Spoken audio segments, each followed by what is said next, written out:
name Morgan, and today I will be taking a first look at the Matherson Marriage by Ruby M. Ayres. And this is an extra exciting first look because the dust cover survives and is in legible, readable condition. It's a little bit tattered, but it's still like easy to figure out what is going on. First of all, on the front it says The Matherson Marriage by Ruby M. Ayres, and there's this beautiful illustration of like a cottage, and then there are these two people out standing in front of the gate and in front of like what looks to be like a hedgerow, like a fence made out of hedges, and it's so serene. And I love seeing this too because I'm thinking like, is this what the original people looking to buy the book would have seen? Like, is this how the book would have been presented originally? Like, it gives a better idea of like the time period of the past, and it's so just charming. It's so whimsical. And then on the side here it says The Matherson Marriage, Ruby M. Ayres, Grasset and Dunlap. And then the back is just, I love it. There is a list of other novels by Ruby M. Ayres, and this is fascinating for a multitude of reasons, one of which is that it's oftentimes difficult to find like summaries of her works online. A lot of her works aren't necessarily super well known, and it's hard to find thorough information about them like on the internet. Like there are also some books of hers where it's like the copyright date isn't entirely clear, like the front of the book doesn't have the clearly listed copyright date, so this is helpful for figuring out, okay, was this other book published before or after this other book, which some of her books do have clear copyright dates, so it's helpful for figuring out, okay, when was this work actually published, and at what point is this likely to go into the public domain in the United States. So I find these helpful because I know, like, okay, if the Matherson Marriage was available at this date, but the back cover is advertising other books that were published by the author, that means that these other books probably were available by the time that the Matherson Marriage was. So it's very helpful to use for deductive reasoning to figure out like other unsolved questions about her works. So, novels by Ruby M. Ayres. Richard Chatterton, a fascinating story in which love and jealousy play strange tricks with women's souls. But even while it tells the age-old tale of the most enduring of human emotions, love that is real and true, there is an undercurrent of seriousness that gives pause for thought. A Bachelor Husband, which, if you are not aware, is that I have read A Bachelor Husband on my YouTube channel, and that series of videos is, I suppose I will link that in the description for anyone who is interested, but if you are interested in hearing A Bachelor Husband, I do have readings of that video on my channel already. Can a woman love two men at the same time? What can a woman do if she's in love with love, married to a man she is in love with too, but who seems to care nothing for her, and only wants his bachelor ways, and, when there appears, as there always does, another man who cares for and appreciates her, and at solving this particular variety of triangle, A Bachelor Husband will particularly interest, and strangely enough, without one shock to the most conventional-minded. So I think that's interesting that that's being added at the end. Like this, like, I guess it gives a window into or a glimpse into the value system of a previous time period. And like, so it's interesting that she felt the need to add that, because that suggests to me that people are specifically wanting to avoid books that are considered too scandalous, or I'm wondering if that's why she added that. Like it leaves questions in my mind. The Scar. Whoever is interested in love stories will find absorbing interest in this tale. With fine comprehension and insight, the author shows a terrific contrast between the woman whose love was of the flesh and one whose love was of the spirit. The Marriage of Barry Wicklow. Here is a man and woman who, marrying for love, yet try to build their wedded life upon a gospel of hate for each other, and yet win back to a greater love for each other in the end. The Marriage of Barry Wicklow is a real love story, despite the novelty of its plot and setting. A story with a love interest which sweeps one along from page to page, eager to discover the end of the conjugal triangle. The uphill road. The heroine of this story was a consort of thieves. The man was fine, clean, fresh from the West. He loved her from the outset. Then he learned of her way in life and struggled to uproot his love from his heart. It is a story of strength and passion, and is among the best of Miss Ayres' work. Winds of the world, fine clothes, a fine home, and fine people to associate with was Jill's, a poor little typist's idea of life. She marries the great Henry Sturgis and inherits millions, but not happiness. She seeks happiness in the gay life of dinners and dances, without success. Then at last, but we must leave that to Ruby on Ayres to tell you as only she can. That's so brilliant. Like, it's trying to get you like hooked. You have to go read the book to figure out what comes next. That is such a great way to write like a synopsis or a summary. The second honeymoon. In this story, the author has produced a book which no one who has loved or hopes to love can afford to miss. The story fairly leaps from climax to climax, and the experiences of a lifetime are crowded into a few pages. The Phantom Lover, which I have also posted to my YouTube channel a while back, and I will link that in the description down below as well. So if you are interested in The Phantom Lover, you can listen to that. Have you not heard of someone being in love with love rather than the person they believed the object of their affections? That was Esther. It was through pain and outraged affection, but assurance of one man's unfailing devotion and unselfishness which brings her through the crisis into a deep and profound love. And that's actually a really, that's a fun book. Preserve This Wrapper for Future Reference is printed in like a red font along horizontally. I'm gonna see if there's anything towards the front. Oh, this is fascinating. It also has some stuff on the front inside.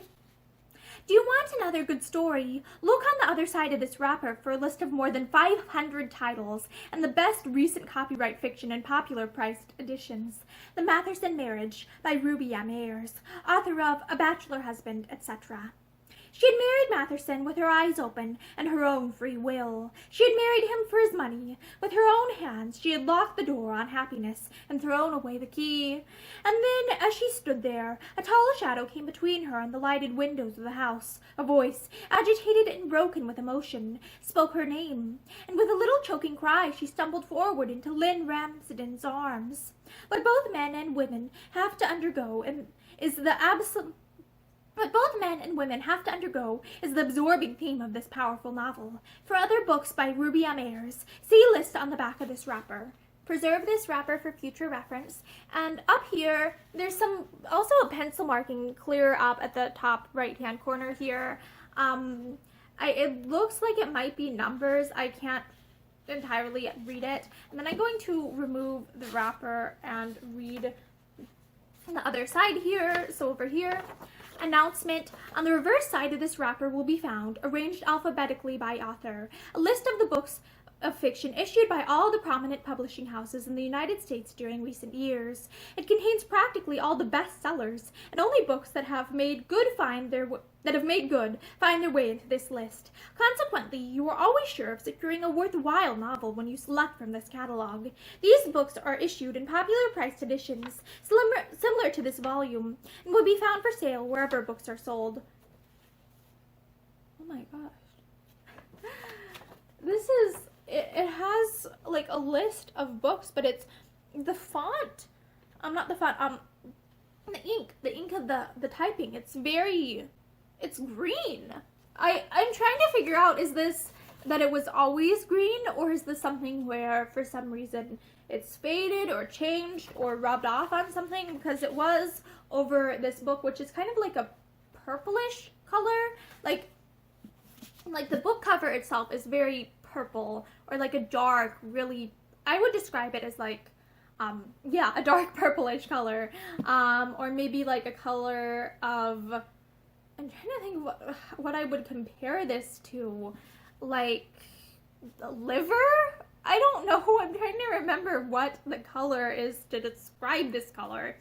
And then the font here is like I can't tell if it's orange or red, but the way that it's contrasted against the other thing makes me think of like a pinkish, but I'm trying to figure out like what the actual colors are, because like I can't tell how much of this is the original, like is this what the original color was intended to be, or has this changed from just existing in the world for probably about a century. It's very like it's not like all worn down. I'm just trying to figure out, is this the shade of vibrance that it was originally, or has it faded at all? Who knows? But it does seem as if it was quite protected from like the light and stuff compared to some other novels. Oh wow. Grosset and Dunlop's list of copyright fiction includes nearly all the great successes of recent years.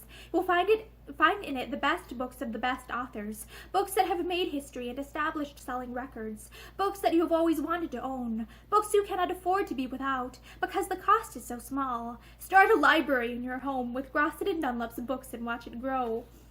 Oh my. Ask for the Grosset & Dunlop editions, on sale wherever books are sold. The maximum return for the minimum outlay. I don't think I'm necessarily going to read all of this, but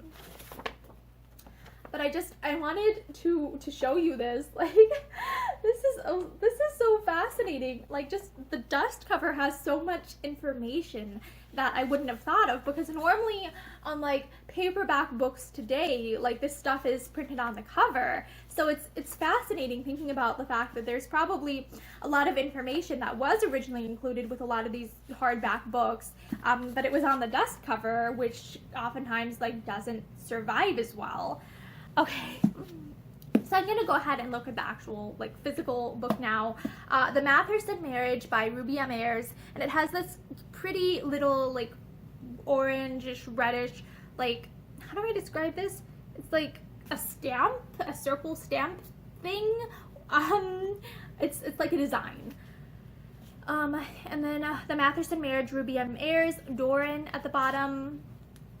And then I'm going to open this. Oh wow, like this, the pages on the inside, they aren't very spotted or yellowed or anything. There is some separation here where this little, like, the front cover isn't the most securely attached in the world, but it's still in pretty gosh darn good condition for the age. And then I'm going to turn this page, and then here are some blank pages, some more blank pages, and then a blank page. Oh, and then here it says The Matherson Marriage, Ruby M. Ayres. And then I'm going to turn this, and then it says by Ruby M. Ayres, The Romance of a Rogue, The Matherson Marriage, New York, George H. Doran Company. The Matherson Marriage by Ruby M. Ayres. New, it looks like GH, like it's like a monogram, York, George H. Doran Company. Okay, and then I turn the page, and then there's this little like stamp sign, and then The Matherson Marriage two, like it has like the II. So printed in the United States of America, The Matherson Marriage. And I will have to, because I did not see a copyright date here, I will try and figure out if I can get a more conclusive date on when this was published. I am quite certain that it is like 96 years or older, but I need to go double check what I'm trying to figure out, if I can get a more conclusive date. And then at the back here are some like plain pages. Like it has quite a few plain unmarked pages, and like the actual book doesn't have very much writing in it, so you can, like, I can tell that this wasn't very heavily used. Like this clearly was not a library copy, and it oftentimes books will have like people signing their names like, oh, to such and such, or property of so and so, but this book doesn't have that, which is quite nice. So yes, thank you for taking this first look at The Matherson Marriage by Ruby M. Ayres with me, and I hope that you have a great day. Bye! I am going to give my estimate as to when The Matherson Marriage was most likely published as circa 1921. That's not a for sure 100% we know this. It's simply a circa, this is the best guess. Because it is listed as another book published by Ruby M. Ayres in The Phantom Lover. And The Phantom Lover is a book that does have a clear copyright date on it. So it does say, let's see, copyright 1921 by W.J. Watt and Company. And then if I go clear to the, oh, sorry, this book is quite falling apart. It's gotten worse the more that I've handled it. To the list of Ruby M. Ayres novels at the back, it says The Littlest Lover, Candlelight, The Man Without a Heart, The Romance of a Rogue, The Matherson Marriage, Richard Chatterton, A Bachelor Husband, The Scar, The Marriage of Barry Wicklow, The Uphill Road, Winds of the World, The Second Honeymoon, The Phantom Lover. And so I would date this to being published by or around the same time as The Phantom Lover. And so at the very latest, this was, I would say, most likely published in the first half of the 1920s. But I am not 100% sure on a conclusive date, and that would require more research. So yes, I wanted to update you on that.